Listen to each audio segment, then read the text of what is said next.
우리 다 같이 사도신경으로 신앙 고백하심으로 5월 16일 새벽기 기도를 하나님께 드리겠습니다. 나는 전능하신 아버지 하나님 천지의 창조주를 믿습니다. 나는 그의 유일하신 아들 우리 주 예수 그리스도를 믿습니다. 그는 성령으로 잉태되어 동정녀 마리아에게서 나시고 본디오 빌라도에게 고난을 받아 십자가에 못 박혀 죽으시고 장사된 지 사흘 만에 죽은 자 가운데서 다시 살아나셨으며 하늘에 오르시어 전능하신 아버지 하나님 우편에 앉아 계시다가 거기로부터 살아있는 자와 죽은 자를 심판하러 오십니다. 나는 성령을 믿으며 거룩한 공교회와 성도의 교제와 죄를 용서받는 것과 몸의 부활과 영생을 믿습니다. 아멘.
오늘 우리에게 주시는 하나님의 말씀은 열왕기상 17장 17절에서 24절 말씀입니다.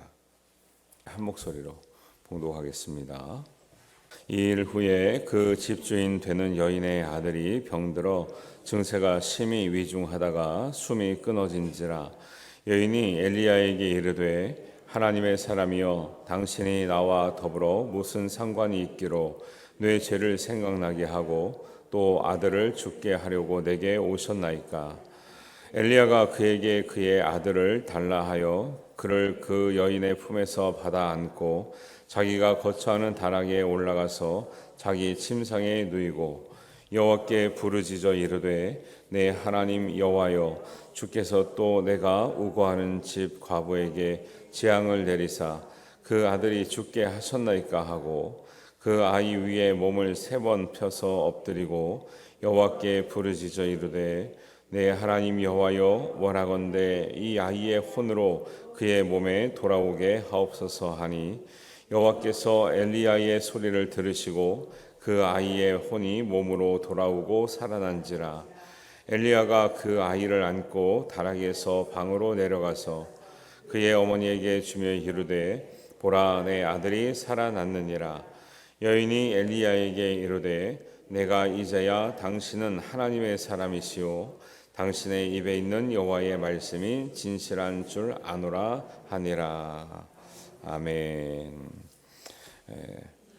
사르밧 과부의 집은 엘리야의 말씀에 순종함으로 말미암아서 가루와 또 기름의 통에 내용물이 떨어지지 않는 또 마르지 않는 큰 은혜를 받게 됩니다.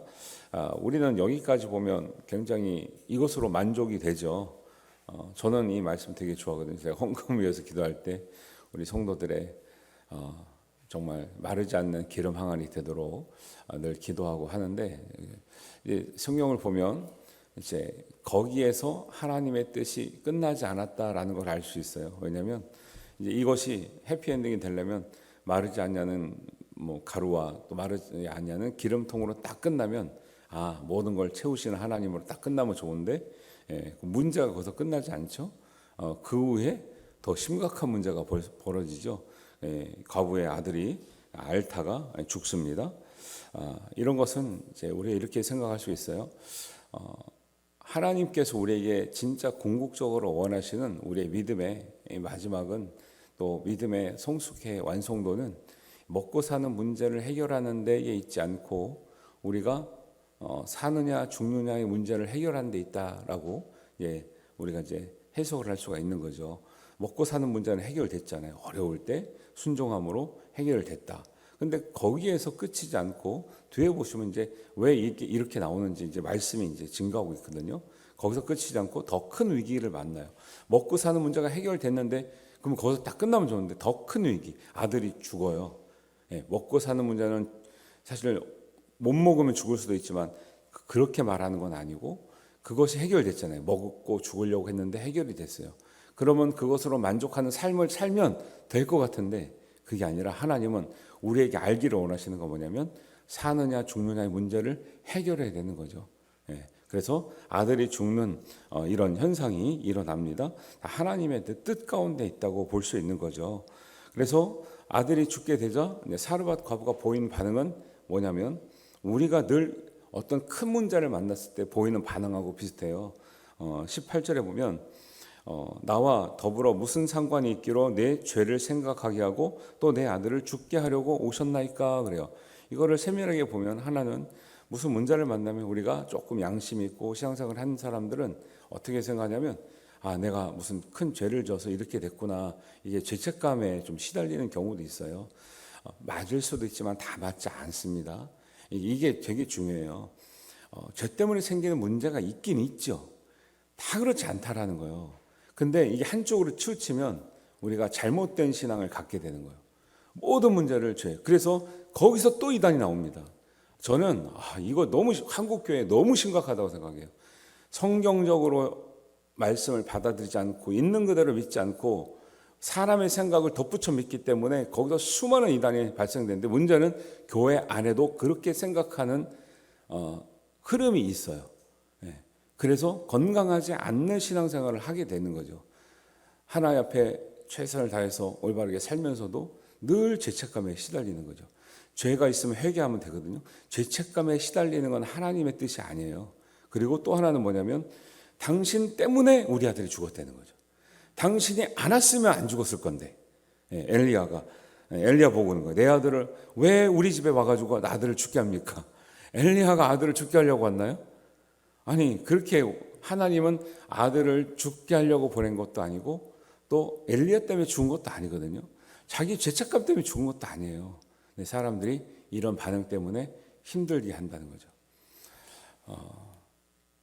내 죄 때문일까? 아니면 누구 때문일까? 두 개 다 하나님의 뜻 안에 있지 않고 그것이 문제라고 엘리야도 하나님도 말씀해요, 안 해요? 오늘 아들의 죽은 문제에 대해서 말씀 안 하고 있죠. 이것들을 잘 생각해야 돼요. 하나님께서 원하시는 게 뭘까? 이 사르밧 과부의 집 안에서 일어나는 더 큰 일, 아들의 생명을 잇는 일을 통해서 하나님이 원하시는 게 뭘까? 이런 게 중요합니다. 사실은 문제가 일어나는 원인은 다양해요. 사람의 힘으로 다 알 수 없어요. 그거를 자꾸 안다고 하니까 문제인 거예요. 무당한테 가보세요. 반드시 우리한테 있는 문제는 자기네들 다 안다고 얘기하고 결국 조상 탓, 귀신 탓이거든요. 그렇게 말하니까 가짜라는 거예요. 하나님의 말씀이 기록된 이 수천 년의 역사 가운데서도 우리 안에 나타나는 문제는 꼭 누구 탓 아니라고 성경은 얘기하고, 죄 때문도 다가 아니라고 얘기하고, 이렇게 얘기를 하거든요. 중요한 거는 문제가 발생했을 때 사람들 자꾸 원인과 탓을 찾으려고 그래요. 그게 아니라 문제가 발생된 원인을 안다고 해서 해결될 게 없어요. 하나님의 말씀을 통해서 원하는 건 문제가 드러났을 때, 문제가 발생했을 때 그 문제를 대하는 믿음의 태도를 중요하게 생각하는 거죠. 아브라함이 예를 들면 이삭을 바치라고 해서 하나님이 누구 탓입니까? 사라 탓이에요? 아브라함 탓이에요? 아브라함의 죄 때문인가요? 아니라니까요. 그 문제를 맞이하면서 내가 하나님 앞에 어떻게 믿음으로 반응하는지가, 이거를 하나님 원하시는 거죠. 믿음으로 반응하는 좋은 태도가 있어요. 어떤 문제를 만나든지 이 태도가 우리의 믿음을 결정하고 하나님의 뜻을 우리가 깨닫게 되는 결정적인 계기가 되거든요. 그러니까 사르밧 과부의 말이 맞으면, 그래 엘리야가 네 죄 때문이다, 아니면 내가 하나님이 너의 아들을 죽었다가 살리려고 내가 왔다, 이렇게 말할 거 아니에요. 근데 그게 그렇게 안 하고 엘리야조차도 지금 되게 난감한 상황이죠. 왜냐하면 엘리야가 하나님께 부르짖을 때 이렇게 얘기하잖아요. 20절에 하나님께 부르짖어 이르되 내 하나님 여호와여, 주께서 또 내가 오고 하는 집 과부에게 재앙을 내리사 그 아들이 죽게 하셨나이까. 그래요. 엘리야도 지금 하나님이 왜 이거 죽게 했는지 뜻을 아는 거예요, 모르는 거예요? 모르고 있는 거고 오히려 난감한 거죠. 왜? 내가 이 집에서 신세를 지고 있는데, 신세를 지면 이 집이 복을 받아야 되는데, 아니 아들 죽게 하면 내가 여기서 신세 지면 내가 뭐가 됩니까? 이 얘기하는 거거든요. 그죠? 엘리야가 아유 네가 잘못해서 죽었네, 100일 기도해야 되겠네, 이렇게 안 하잖아요. 하나님, 아니 내가 여기 집에서 먹고 있고 지금 이 집 어려워가지고 정말 그 나머지 그냥 기름하고 그냥 가루 가지고 먹고 이 집도 그냥 마지막이라고 생각하는데 그걸 내가 먹고 은혜를 받은 것 얼마나 감사하게 여기고 있는데 이 집에 더 큰 문제를 주십니까? 그래가지고 엘리야가 최선을 다해서 기도하는 거죠. 아들을 달라 해서 혼자 다락방에 올라가가지고 최선을 다해서 기도합니다. 근데 하나님이 살려주시죠. 근데 이거를 또 이제 오해하는 게 뭐냐면, 엘리야가 몸을 펴서 3번 엎드리고 부르짖으니까 살아났구나. 그래서 이 방법을 자꾸 흉내내려고 하는 사람들이 있어요. 이렇게 되면 이게 또 이제 이상한 데로 가는 거예요. 방법을 흉내내는 게 아니고 진심으로 엘리야가 이 난감한 처지에서 하나님께 믿음으로 반응하고 간절한 기도를 했다는 것을 초점이 돼야 되는데, 이 방법을 자꾸 흉내를 내고 예수님이 그 흙으로 막 눈에 발랐다니까 막 흙으로 바르고 막 이런 사람들이 있는데, 이거는 잘못 가는 거죠. 잘못 가는 거예요. 그래서 중요한 것은 문제 원인을 자꾸 알려고 그래서 그걸 누구를 탓하거나 뭐 때문에 알게 돼서 죄책감 시달리는 게 아니라, 어떤 문제가 우리에게 발생되면 그 문제를 어떻게 우리가 좋은 믿음으로 반응할 것인가, 여기에 초점을 두고 살아야 모든 문제가 해결될 줄로 믿습니다. 그것은 이렇게 반응하면요, 이 아들이 살아도 은혜고 사실 안 살아도 은혜가 돼요. 근데 이렇게 안 하면, 보세요. 살렸는데 아들이 지질하게 말을 안 듣고 사고를 쳐. 그러면요, 나중에 뭐라는 줄 아세요? 왜 살려놔가지고 이 고생을 하게 하냐, 또 사람들이. 똑같아요. 믿음으로 반응을 하지 않으면 살아도 문제, 죽어도 문제.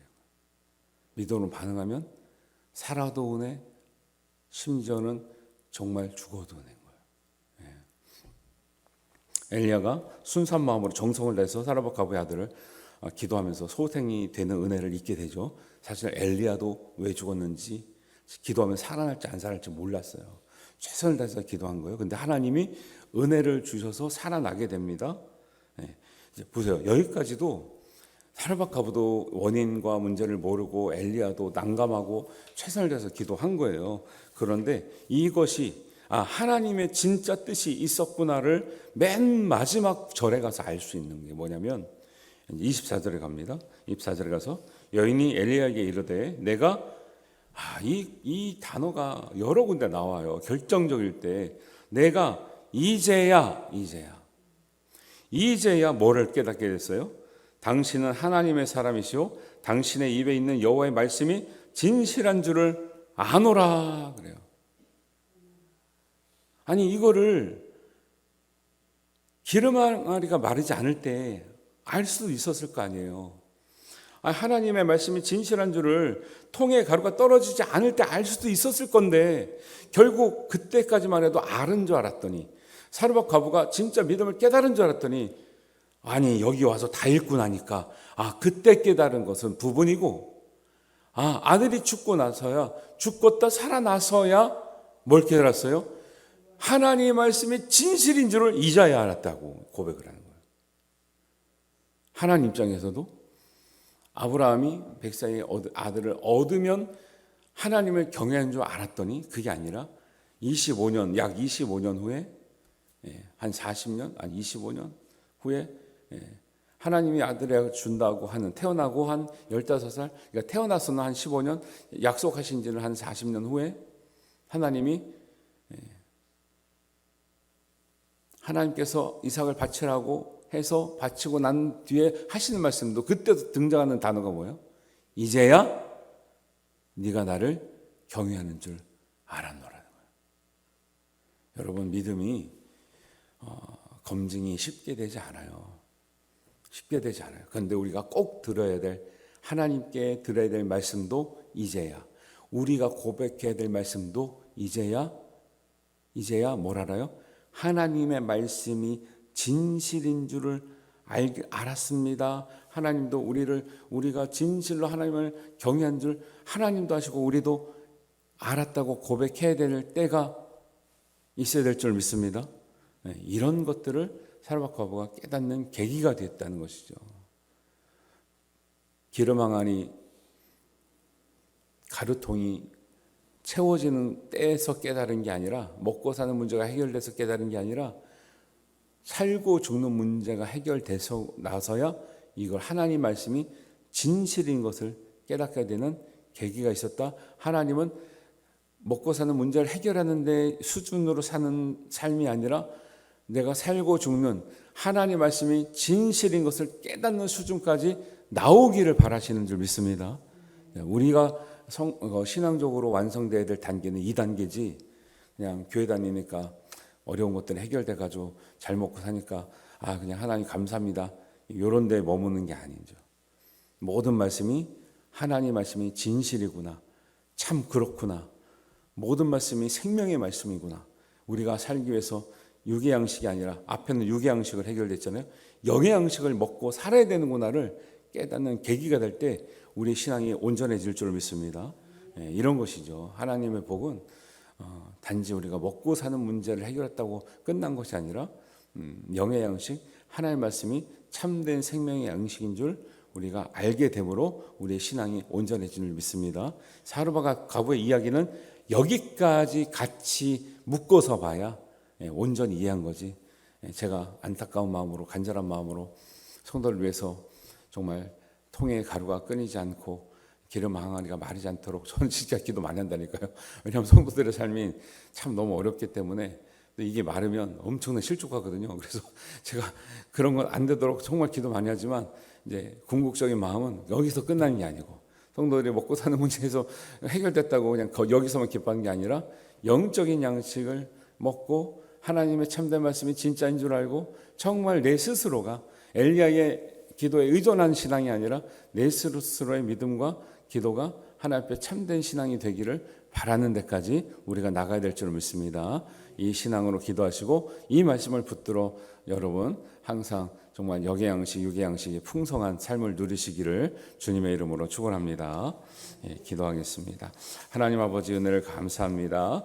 오늘 사르밧 과부의 이 말씀을 통해서 하나님 육의 양식이 끊어지지 않는 내 머무는 신앙이 아니라 하나님 우리의 영의 양식을 하나님 우리가 인정하고 깨닫고 여호와의 말씀이 진실인 줄을 우리가 알게 되는 은혜를 우리가 깨닫게 되었습니다. 우리 삶의 영의 양식 또 육의 양식이 아버지 안에 온전하게 채워짐으로 말미암아 육적인 건강뿐만 아니라 영적인 건강이 더 중요하고 또 우리가 균형 잡히고 온전하게 돼야 된다는 것을 우리가 기억하게 하시고 늘 이 기준으로 하나님 말씀 참된 말씀을 의지하며 또 하나님 우리에게 주신 아주 작은 것에 감사하며 풍성한 은혜를 누리는 은혜가 있게 하여 주시옵소서. 하나님께서 우리의 모든 우리의 삶과 우리의 가정과 또 일터와 우리 자녀들의 앞날을 통해서 이 은혜를 체험하게 하시고 이 은혜로 하나님 앞에 영광 돌리는 우리의 감사와 찬송이 있게 하여 주시옵소서.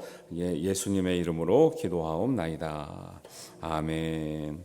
하늘에 계신 우리 아버지, 아버지의 이름을 거룩하게 하시며 아버지의 나라가 오게 하시며 아버지의 뜻이 하늘에서와 같이 땅에서도 이루어지게 하소서. 오늘 우리에게 일용할 양식을 주시고 우리가 우리에게 잘못한 사람을 용서하여 준 것 같이 우리 죄를 용서하여 주시고 우리를 시험에 빠지지 않게 하시고 악에서 구하소서. 나라와 권능과 영광이 영원히 아버지의 것입니다. 아멘.